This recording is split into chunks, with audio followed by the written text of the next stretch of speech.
CH4 mister perfect और युग एक हुए। युग ने जोर से बोला, वेलकम गिफ्ट दिखाओ। होस्ट, इसे ओपन करने से पहले आपको कुछ चीजें पता होनी चाहिए। सबसे पहली कि अब आप पृथ्वी पर नहीं है। दूसरी, इस शरीर में आप किसी खास मकसद से ही आ पाए हैं। तीसरी, इस दुनिया में ताकत ही सबसे ऊपर है, जैसे कि जंगल का कानून। अगर आप शक्तिशाली है तो आप कुछ भी कर सकते हैं और आपको कोई कुछ नहीं बोलेगा। और सबसे आखिरी, ये साधना की दुनिया है और अब आप एक साधक है और साधना का कोई अंत नहीं होता, यहाँ हमेशा आगे कुछ न कुछ होता है।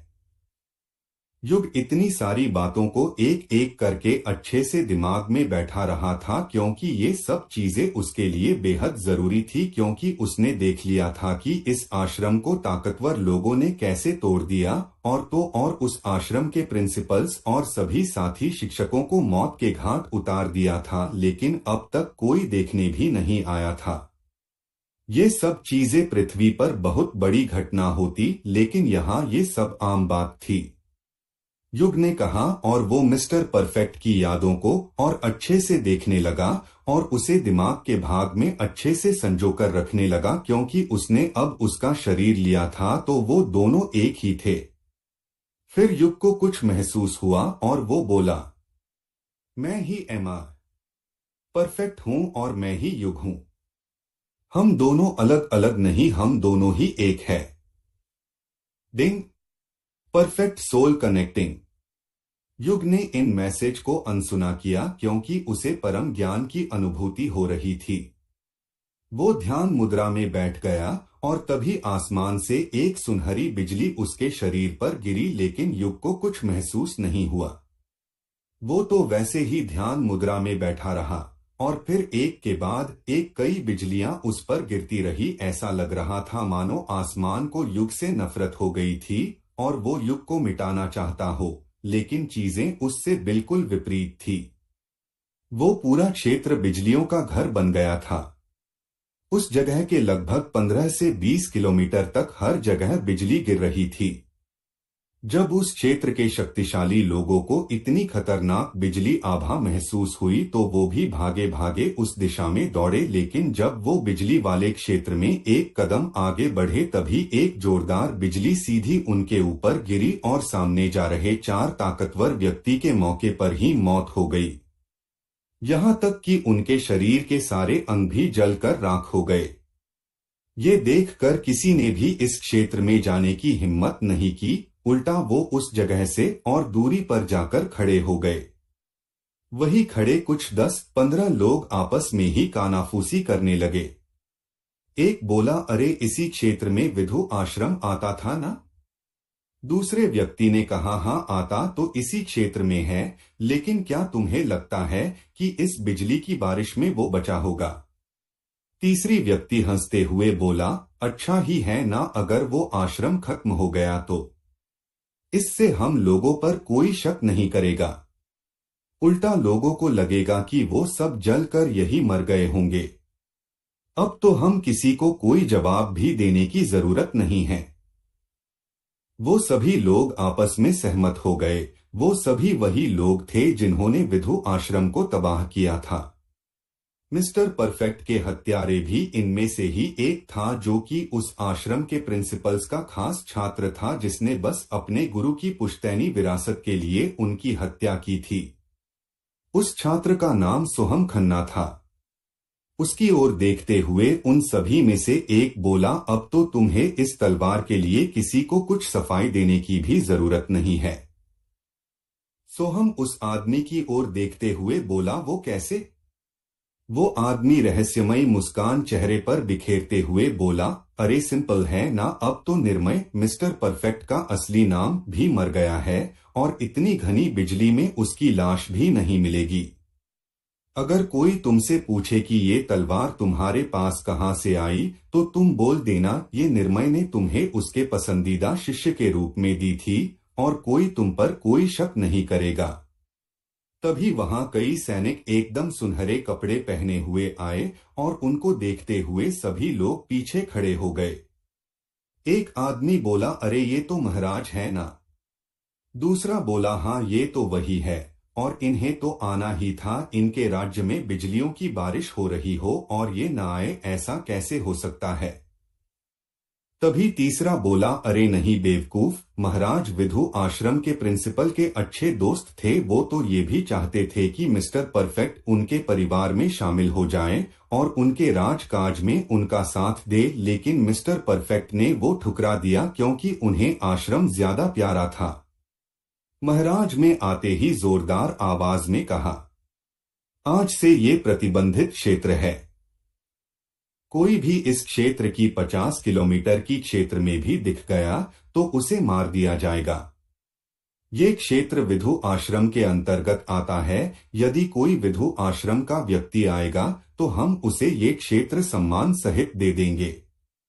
क्या इससे किसी को कोई आपत्ति है? अब भला महाराज की बातों को कौन टाल सकता था।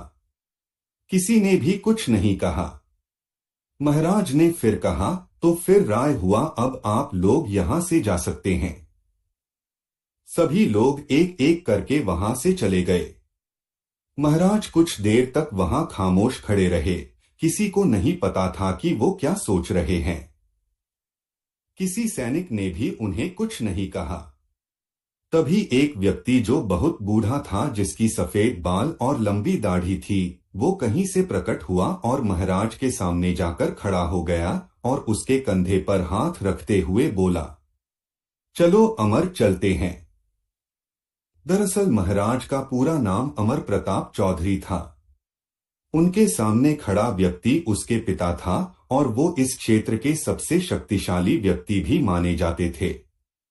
अमर प्रताप ने रुआंसे स्वर में कहा, पिताजी, मैंने निर्मय से कहा था कि वो हमारे परिवार में शामिल हो जाएं, लेकिन वो नहीं हुआ। लेकिन अब देखिए।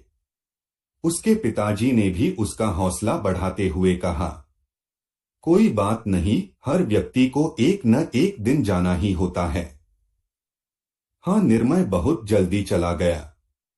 अगर वो अभी जीवित भी होगा तो हम कुछ नहीं कर सकते। इस भीषण बिजली के सामने तो मेरी भी शक्तियां चींटी के समान हैं। दरअसल निर्मय सीनियर प्रताप चौधरी को भी पसंद था, क्योंकि वो हमेशा शांत और बेहद दयालु प्रवृत्ति का आदमी था, जो हमेशा दूसरों की मदद करता था। उसने अपने आश्रम को भी गरीबों की सहायता के लिए ही खोला था। उसकी शक्ति भी बेहद डरावनी थी। कभी कभी तो सीनियर प्रताप चौधरी को भी उससे डर लगता था। एक शब्द में बोला जाए तो वो एकदम परफेक्ट था। राजा अमर प्रताप ने कुछ देर के बाद अपनी खामोशी तोड़ते हुए कहा, आपने ठीक कहा पिताजी। फिर वो अपने सैनिकों की ओर मुड़ते हुए बोले, तुम में से 20 लोग यही रुको और अगर कोई भी इस क्षेत्र में दिखे तो उसे सीधे मार दो या मेरे पास लेकर आओ। मैं अपने दोस्त के विश्राम स्थल को ऐसे ही लोगों का पर्यटन स्थल बनते हुए नहीं देखना चाहता। ये आदेश देकर वो वहां से चले गए। इधर दूसरी ओर वो बिजली उसी तरह युग पर गिरती रही और युग के शरीर में से हड्डियां चटकने की आवाज आती रही।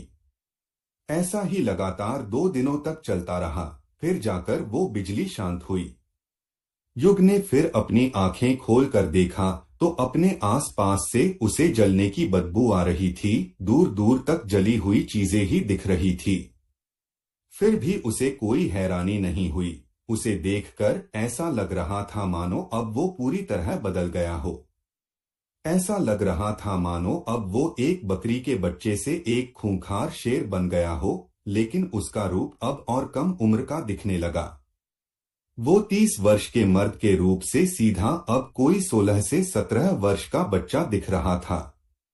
उसके बाल अब और ज्यादा काले हो गए थे। उसका चेहरा अब दूध से भी ज्यादा सफेद और चमकदार हो गया था। अब उसे देखकर तो एक बार खूबसूरत से खूबसूरत लड़कियां भी एक बार को शर्मा जाएं। उसकी आंखों में अब एक अलग सी शांति देखा जा सकता था। उसे देखकर कोई भी उसमें खो जाएगा। वो अपनी ही जगह पर खड़ा हुआ और अपने शरीर को घुमाते हुए अपनी हड्डियां चटकाने लगा और कड़क कड़क आवाज उसके शरीर में से आने लगी। वो फिर सामने की ओर देखते हुए झुक गया और बोला, निर्मय, मैं तुम्हारे जैसा परफेक्ट तो नहीं बन सकता, हाँ, लेकिन अब तुम और मैं एक ही है, तो मैं तुम्हारी आखिरी ख्वाहिशों को पूरी करने की कोशिश जरूर करूंगा। जब युग ध्यान मुद्रा में था तो उसने निर्मय की सारी यादें अच्छे से देख ली थी कि कैसे वो एक आम इंसान से खास बना, कैसे उसने कई गरीबों और लाचारों की मदद की, कैसे वो हर किसी को समान दृष्टि से देखता था, कैसे उसकी शक्तियां बढ़ी थी, कैसे उसने एक एक पायदान करके यहाँ तक का सफर किया था। युग ने निर्मय के हत्यारे और उन लालची आश्रम के गुरुओं को भी देखा था, लेकिन उसने ये भी महसूस किया कि निर्मय के मन में उनके लिए कोई बैर भाव नहीं था। वो तो मरते दम तक बस यही सोचता रहा कि उसके मरने के बाद उसके आश्रम का क्या होगा, क्या होगा उन मासूम बच्चों का। युग ने ऐसा इंसान आज तक नहीं देखा था। युग ने फिर 5 बार झुककर उसी दिशा में अपना सर झुकाया। दरअसल 5 बार सर झुकाने का मतलब इस दुनिया में था कि कोई एक बहुत बड़ी प्रतिज्ञा लेने जा रहा है, जो वो किसी भी हाल में पूरा करेगा, नहीं तो स्वर्ग की काली बिजलियां उस व्यक्ति को मौत के घाट उतार देगी। युग ने फिर खड़े होकर आसमान की ओर देखते हुए बोला कि मैं निर्मय सिंह ये शपथ लेता हूँ कि मैं एक ऐसे आश्रम का निर्माण करूंगा जो कि सिर्फ इस क्षेत्र में नहीं बल्कि पूरे विश्व की सबसे शक्तिशाली आश्रम होगी, जहाँ सभी को समान दृष्टि से देखा जाएगा। इस प्रतिज्ञा के बाद युग ने सिस्टम से पूछा कि जब मैं ध्यान मुद्रा में था तो मुझे ऐसा क्यों महसूस हो रहा था कि कोई मेरे शरीर को बाहर से ताकत दे रहा है। होस्ट, वो स्वर्ग की सुनहरी बिजली थी जो कि खुश थी क्योंकि आप और इस शरीर का मालिक ऐसे दो आत्माओं के मिलन हुआ था जो एकदम शुद्ध थी। ऐसी आत्माएं करोड़ों वर्षों में एक बार देखने को मिलती है, जो अपने से ज्यादा दूसरों की भलाई के बारे में सोचता हो, और यहाँ तो दो आत्माओं का मिलन हुई थी। वो बिजली आपके शरीर को अंदर और बाहर दोनों रूपों से मजबूत बना रहा थी। वो ऐसा, पर युग को कुछ खास समझ नहीं आया और उसने फिर पूछा, क्या वेलकम गिफ्ट मैंने ले लिया? लेकिन मुझे कुछ पता ही नहीं चला। होस्ट, जब आप वेलकम गिफ्ट लेने वाले थे तभी सुनहरी बिजलियां आप पर गिरना शुरू हो गई, और एक साथ दो चीजें नहीं हो सकती। युग समझ गया, जैसे कि एक साथ दो काम करने से दोनों काम खराब हो सकती है, ऐसा ही कुछ यहाँ भी हुआ था। युग ने कहा, वैसे मुझे आसमान क्यों नहीं दिख रहा? क्या मैं किसी गुफा में पहुंच गया क्या? होस्ट, आपके ऊपर इतनी बिजलियां गिरी कि जिसे आसपास की मिट्टियां सहन नहीं कर पाई और नीचे धंस गई। वैसे मेरा मानना है कि अब जब आप वेलकम गिफ्ट लेने ही वाले हैं तो क्यों न आप सभी काम यही कर ले, क्योंकि मैं बाहर कुछ लोगों की उपस्थिति महसूस कर पा रही हूँ। युग ने भी सहमति में सर हिलाया और बोला, चलो अब प्रक्रिया शुरू करो। जी होस्ट। Welcome gift initiating. 10, 9, 8, 7, 6, 2, 1। क्या मिलेगा वेलकम गिफ्ट में? कैसे बना पाएगा युग एक महान आश्रम? क्या राजा को युग के जीवित होने की बात पता चलेगी? तो आपको क्या लगता है इस कहानी में आगे क्या होगा? कृपया अगले एपिसोड के लिए चैनल को लाइक और सब्सक्राइब करें।